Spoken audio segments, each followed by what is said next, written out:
Hardik పాండ్యాని captain చేసి నిండా మునుగుతున్న ముంబై తెర వెనుక జరిగిన అసలు కథను బయటపెట్టిన సిద్ధు భాయ్. అవును ఫ్రెండ్స్, ముంబై ఇండియన్స్ వరుసగా 3 ఓటములతో పాయింట్స్ టేబుల్లో చివరి స్థానానికి చేరుకుంది. ప్రస్తుతం ముంబై ఇండియన్స్ పరిస్థితికి కారణం ఎవరు అంటే 90% ఫ్యాన్స్ హార్దిక్ పాండ్యాని అంటారు. హార్దిక్ పాండ్యాని కెప్టెన్ గా చేసిన ముంబై ఇండియన్స్ మేనేజ్మెంట్ దే అంటారు. అవునా కాదా? మరి రోహిత్ లాంటి అద్భుతమైన కెప్టెన్ కాదని హార్దిక్ పాండ్యాకి కెప్టెన్సీ బాధ్యతలు ఇవ్వడం ఏంటి? వాళ్ళ పిచ్చి కాకపోతే ఇదే ఇలానే అనుకున్నా ఫ్రెండ్స్. కానీ ముంబై మేనేజ్మెంట్ ఆలోచన వేరే విధంగా ఉంది. రోహిత్ ని కెప్టెన్సీ నుండి తప్పించడం వెనుక చాలా పెద్ద కథే ఉంది. ఆ కథ ఏంటో, తెర వెనుక ఏం జరిగిందో చాలా క్లియర్ గా చెప్పాడు నవజోత్ సింగ్ సిద్ధు. సిద్ధు ఏమన్నాడంటే ఎవ్వరు నమ్మలేకపోతున్నారు. టీమిండియా హీరో, టీమిండియా కెప్టెన్ తానాడుతున్న ఫ్రాంచైజీకి కెప్టెన్ కాదు అంటే అందరూ ఇప్పటికీ ఆలోచిస్తున్నారు రోహిత్ శర్మ ఏం తప్పు చేశాడని ఎంఐ మేనేజ్మెంట్ రోహిత్ ని కెప్టెన్సీ నుండి తప్పించింది అని. యాక్చువల్ గా ఎంఐ మేనేజ్మెంట్ ఏం ఆలోచించింది అంటే T20 వరల్డ్ కప్ లో టీమిండియాకి హార్దిక్ పాండ్యానే కెప్టెన్ గా ఉండనున్నాడు కదా. ఈ విషయంలో బీసీసీఐ కూడా హార్దిక్ పాండ్యా వైపే మొగ్గు చూపుతుంది.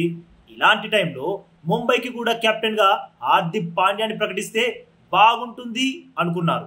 రోహిత్ ఎలాగూ T20s ఆడడం లేదు.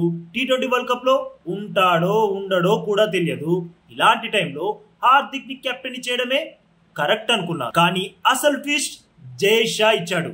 రానున్న T20 వరల్డ్ కప్ లో రోహిత్ శర్మనే కెప్టెన్ అని ప్రకటించడంతో ముంబై మేనేజ్మెంట్ నోరెళ్లబెట్టింది.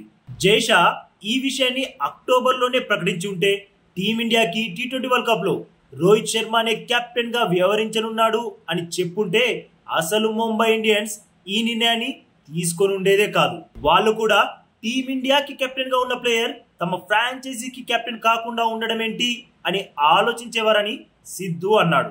ఇక ఇప్పుడు ముంబై ఇండియన్స్ కి కెప్టెన్ హార్దిక్ పాండ్యా, కానీ టీమిండియా అన్ని ఫార్మాట్లకు కెప్టెన్ రోహిత్ శర్మ. ప్రస్తుతం ముంబై ఇండియన్స్ పరిస్థితి ఏదో అనుకుంటే ఇంకేదో జరిగిందే అన్నట్లుంది. ఆ ఒక్క నిర్ణయంతో రోహిత్ ఫ్యాన్స్ నుండే కాదు, ఎంఐ ఫ్యాన్స్ నుండి కూడా తీవ్ర వ్యతిరేకత వచ్చింది. ఇటు చూస్తే టీంలో రోహిత్, హార్దిక్ గ్రూపులుగా విడిపోయి ఆడుతున్నారు. మ్యాచ్లు గెలవాలంటే టీం అంతా కలిసి ఒక్కటై ఆడాలి. అప్పటి వరకు ఈ ఓటములు ముంబై టీంకి తప్పవు. ఎంఐ ఓడిన ప్రతిసారి ఫ్యాన్స్ నుండి గట్టిగా వినిపించేది ఒకటే, ఇప్పటికైనా హార్దిక్ ని తప్పించి రోహిత్ ని కెప్టెన్ గా ప్రకటించమని. ఇదేమి కష్టమైన పని కాదు, అసాధ్యమైన పని అంతకన్నా కాదు. పోనీ ఇంతకుముందు జరగందా అంటే అది కాదు. సిఎస్కే టీం కూడా ఇలానే ఒకసారి ధోని కాకుండా జడేజాను కెప్టెన్ గా ప్రకటించింది.